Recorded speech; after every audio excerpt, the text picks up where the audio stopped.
welcome to another Cheeky Girl Creations DIY video. So today I will be creating in my fabric art journal. And I recently did this mini page, and I'll link these 3 videos in an icon in the top right hand corner. And I wanted to do this side now. So what I found when I did this one is that I used some inks and it kind of came through to the back side. So this has already been primed, so I don't think it should be too much of an issue because I don't think this side was primed very well. And anyway, since most of this is black, it shouldn't be a problem with it seeping through. But just to be aware, I think when I'm using like thinner fabrics, I'm gonna have to be careful with that. So yeah, I'm not too sure what I'm going to do as usual. I think I'm just going to put some colour down. Since there's some pink showing through, I might use some pink and some like nice green, since that's already like some of the fabric. And yeah, so I shall put this into fast forward mode and I will have a voiceover so that you know what I'm doing. And yeah. Okay, so I'm going to start this page by adding some marks using some stencils by Sean Petite. I'm part of her creative team, so I have quite a few of her stencils, and I'll link one of those videos in the icon in the top right hand corner. So I'm using some rose pink just to kind of go through those kind of like funky circly things. And I'm just going to stamp that off in different areas of the page, just kind of get a ghost print. And while I was making this page, I didn't have a heat gun because it broke, so I do want my layers to be quite thin, so I'm dabbing off some of that excess paint, and that paint I think was light green yellow or something like that. And now I'm adding some medium yellow, and I blended that out into a really nice thin layer so it would dry quickly. And I felt as if I needed a little something, so I'm going in with some phthalo blue. Just to kind of add some dark, but I didn't want it too dark, so now I'm blending it out with my chalk primer, and that created quite a nice green color. And I felt as if I needed to add some more pink, so I'm going in with this ink, and with like the kind of pipette applicator bit, I was just splashing that, and that just created really nice splashes. And again, I'm going to dab that off just so it's a bit lighter, so it blends into the background a bit more.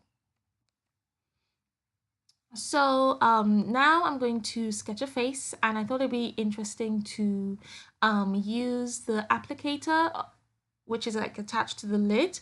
So this was quite fun to use. I'm going to add her hair, like it's going to come down the side of her face, so I'm only doing one eye, and you'll see as I build up the hair.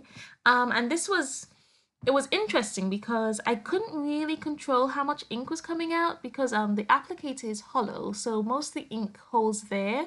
So unless I guess I tapped it, I would always get like some thin lines and then some really thick lines, as you can see here. And if I wanted really thick lines, I could just the tip of the applicator is angled, so I could make that flat so that the hollow bit rubs across the page, so that I get thick lines, and then I just use the point of the applicator to get thinner lines. But it all just kind of depends on what kind of strokes I get, which is quite cool. So I had a really nice sketchy, varied look, especially in the hair. And I'm just going to add some quick finishing touches. And I had to be quite careful when it was like with her eyes and lips and nose, because I didn't want to get too big of lines. And then I'm going to sign the page using a calligraphy pen. And then once I do that, I'm going to add some, oh no, I'm not going to add the goldie yet. I'm going to add a border, again using the applicator. I like to add borders to my page to finish it off. I find that grounds the page quite well. So after I did that, I really liked how it was looking. That just helps. Sometimes when you're stuck, you can just add a quick border, and that just helps it look a bit better. So I'm going in now with some gold paint and my liner brush, which is a really nice thin brush, and I'm going in and just adding some gold like highlights in her hair and by her eyes and stuff. And the ink wasn't completely dry, so which was really cool, because then I when I added the strokes of gold, it kind of mixed together. So I got darker golds, lighter golds, and just that added a little bit more interest to it. So I really like the outcome of that. And now I'm going to add some gold to her eyes and her lips. And I felt as if one of the like I'm going to add just a bit more ink on her lips, just kind of thicken it out, and it kind of smushed a bit, so I had to dab that off, but thankfully it hadn't dried yet, so it was okay. So now I'm going to add some highlights using my Uniball Signo pen, and that's just going to help everything pop.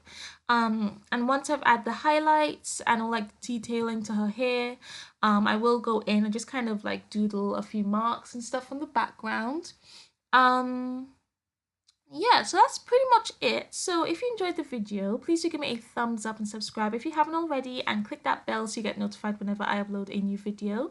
I'm out of the country at the moment. This video was filmed way in advance, so I wouldn't miss any Mondays for uploading. Since where I am, I don't really have any internet all the time. So you can subscribe to my newsletter to find out when I'll be back in the country.